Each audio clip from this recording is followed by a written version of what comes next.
Assalamualaikum warahmatullahi wabarakatuh.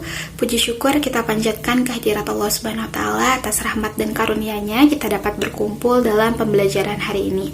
Salawat serta salam semoga tercurah limpahkan kepada junjungan kita yakni Habibana wa Nabiyana Muhammad sallallahu alaihi wasallam. Yang terhormat Bunda Dr. Titin Setiartin, Magister Pendidikan selaku dosen pengampu mata kuliah pragmatik dan teman-teman yang saya banggakan. Perkenalkan, kami dari kelompok 5 yang akan melakukan presentasi pada hari ini, yang terdiri dari saya, Rifa Fauzia Salma dengan NPM akhir 138 sebagai moderator. Lalu ada rekan saya, Gina Amelia Fitri dengan NPM akhir 116 sebagai pemateri pertama, Dinda Nurfirda dengan NPM akhir 146 sebagai pemateri kedua, dan Saila Nasya dengan NPM akhir 102 sebagai pemateri terakhir. Baik teman-teman, untuk mengefektifkan waktu, kita langsung saja ke pemaparan materi pertama yang akan disampaikan oleh Gina. Gina, disilakan. Baik, terima kasih kepada moderator yang telah mempersilahkan saya untuk memaparkan materi pertama. Pada kesempatan kali ini, kelompok kami akan memaparkan materi mengenai pertuturan dan jenisnya. Nah, adapun pengertian dari pertuturan, menurut Grich tahun 1975, pertuturan dikatakan sebagai implikatur percakapan yang merupakan sebuah tuturan data yang mengaplikasikan proposisi yang bukan bagian dari tuturan.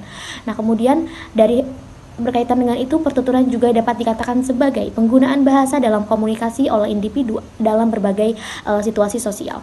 Nah, dalam kajian pragmatik, pertuturan tidak hanya dipahami sebagai rangkaian kata atau kalimat, tetapi juga sebagai rangkaian kata yang diucapkan yang juga mengandung makna atau maksud tertentu. Nah, setiap kali seorang berbicara, tentunya ia melakukan tindakan dengan kata-kata yang disebut dengan tindak tutur.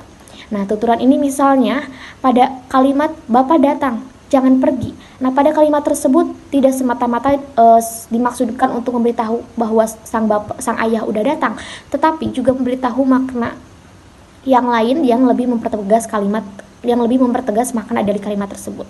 Nah, dari tuturan tersebut dapat memunculkan berbagai implikasi. Di dalam implikator hubungan antara tuturan yang sesungguhnya dengan maksud tertentu bersifat tidak mutlak, sebagai sebuah tuturan yang akan memiliki implikatur yang bermacam-macam dan bisa tidak terbatas jumlahnya. Maka inferensi untuk memahami maksud tuturan yang sesungguhnya harus didasarkan pada konteks situasi tuturan yang mewadahi munculnya tuturan tersebut, dan juga pertimbangannya harus cermat dan teliti. Kemudian ialah berkaitan dengan jenis-jenis tindak tutur atau jenis tuturan, di mana tindak tutur adalah teori penggunaan bahasa yang dikemukakan oleh John Langshaw Austin pada tahun 1962 dalam bukunya How to Do Things with Words. Austin adalah salah satu filsuf terkemuka dalam kelompok yang disebut Oxford School of Ordinary Language Philosophy. Nah, Austin mengawali pembahasan teori tindak tutur ialah dengan membagi bahasa menjadi dua jenis. Yang pertama ialah jenis tuturan konstatif dan juga performatif. Nah, kategori pertama yaitu sesuatu yang memiliki sifat benar atau salah menurut Austin 1962. Konstatif mencakup semua ekspresi deskriptif, pernyataan, fakta, definisi, dan lain-lain yang dimaksudkan terhadap suatu wacana yang menginformasikan, menetapkan, dan lain sebagainya. Ya, misalnya pada ucapan pencurinya adalah orang ini. Nah, oleh seorang saksi yang di pengadilan memiliki konsekuensi bahwa ini ucapan benar atau salah. Jadi, untuk konstatif ini berkaitan dengan bagaimana tindak tutur yang bermakna deskriptif, pernyataan, fakta, definisi, dan lain sebagainya. Kemudian jenis yang kedua ialah tindak tutur performatif. Nah, berkaitan dengan tindak tutur performatif ini ialah tuturan yang bukan menjelaskan, melaporkan, atau menegaskan. Tetapi tindak tutur ini ialah tindak tutur yang menyebutkan tindak ilokasinya. Misalnya pada tuturan untuk menyambut, meminta maaf, bersumpah, meminta, atau memperingatkan. Sebagai contoh tindak tutur performatif ini pada kalimat waspadalah terhadap anjing liar. Nah, pada kalimat tersebut ialah merujuk pada tuturan untuk memperingatkan, di mana apa yang diucapkan dengan sungguh-sungguh mengarah pada sikap waspada terhadap lawan bicaranya, bukan karena isi tuturan itu benar atau salah, seperti apakah itu anjing liar atau bukan pada makna ke situ, tetapi karena tuturan itu merupakan ialah sebagai peringatan atau tindakan peringatan. Terima kasih, saya kembalikan kepada moderator. Terima kasih kepada Gina yang telah memaparkan materi pertama. Dilanjutkan dengan pemaparan kedua yang akan disampaikan oleh Dinda. Dinda, disilakan. Terima kasih kepada moderator, saya akan melanjutkan materi selanjutnya. B. Setelah austis membagi turunan menjadi dua. Yang pertama ada konstatif dan performatif. Austis juga mengusulkan pembagian tindak tutur menjadi tiga, yaitu tindak lokusi, ilokusi, dan perlokusi. Ketiganya terjadi ketika bahasa diucapkan. Tindak lokusi adalah tindakan mengatakan sesuatu. Austis menunjukkan bahwa idiom hanya mengatakan sesuatu, menyampaikan informasi, berbicara, bertanya, dan lain-lain. Austis mengungkapkan verbal, mematuhi syarat kebenaran dan membutuhkan alasan atau perasaan dan acuan untuk dipahami. Sadok menggambarkan tindak lokusi sebagai tindakan yang dilakukan untuk komunikasi. Pada hakikatnya dapat dilakukan bahwa mengatakan sesuatu, berarti melakukan suatu tindak lokusi. Tindak kedua adalah tindak ilokusi, yaitu tindakan melakukan sesuatu berdasarkan apa yang telah dikatakan. Ilokusi adalah apa yang dicapai dengan mengkomunikasikan maksud untuk mencapai sesuatu.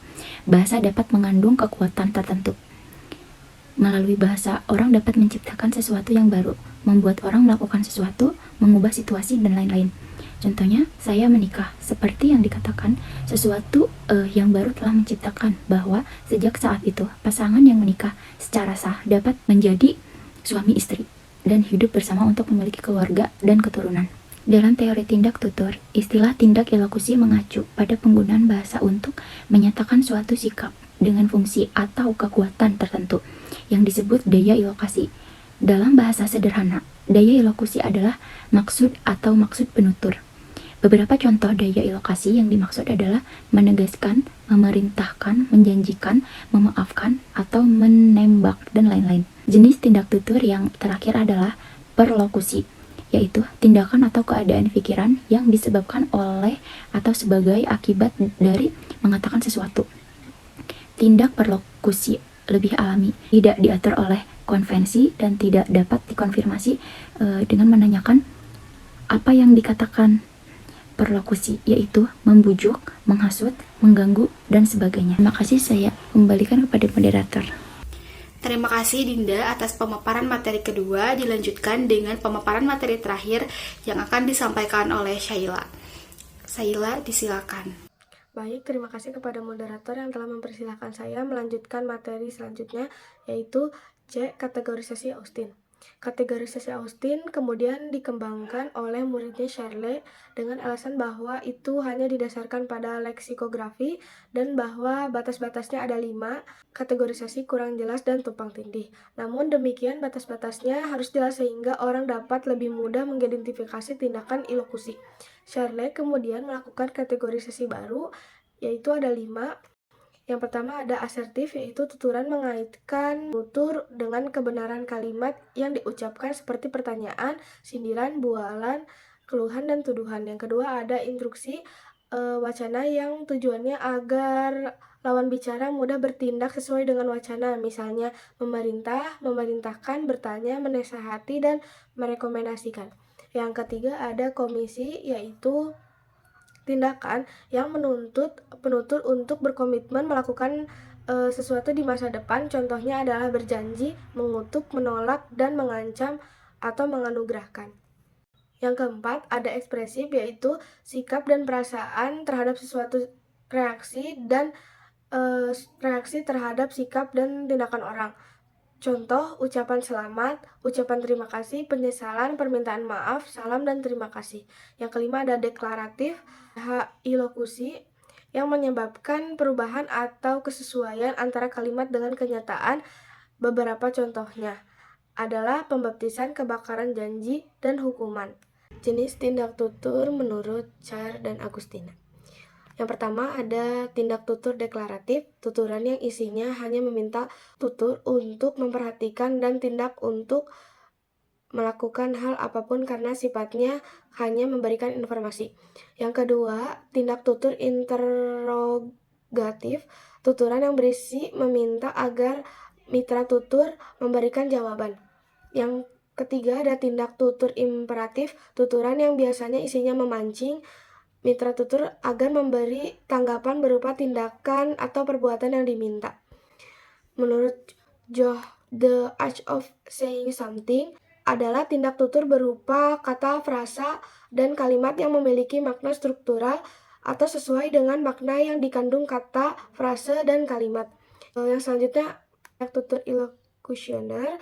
The act of doing something adalah tindakan tutur selain untuk menyatakan atau menginformasikan sesuatu, dapat juga digunakan untuk melakukan situasi sejauh tuturannya dipertimbangkan dengan sesama. Dan selanjutnya ada tindakan perlokusi. The act of investing someone adalah tindakan menumbuhkan pengaruh dan memberikan sugesti pada diri mitra tutur. Sekian dari saya kembalikan kepada moderator. Baik, terima kasih Sheila atas pemaparan materinya. Baik teman-teman, presentasi pada hari ini telah selesai dilaksanakan. Diharapkan teman-teman dapat menyimak video presentasi dari kelompok 5 ini dengan baik dan cukup mudah untuk dipahami. Terima kasih. Wassalamualaikum warahmatullahi wabarakatuh.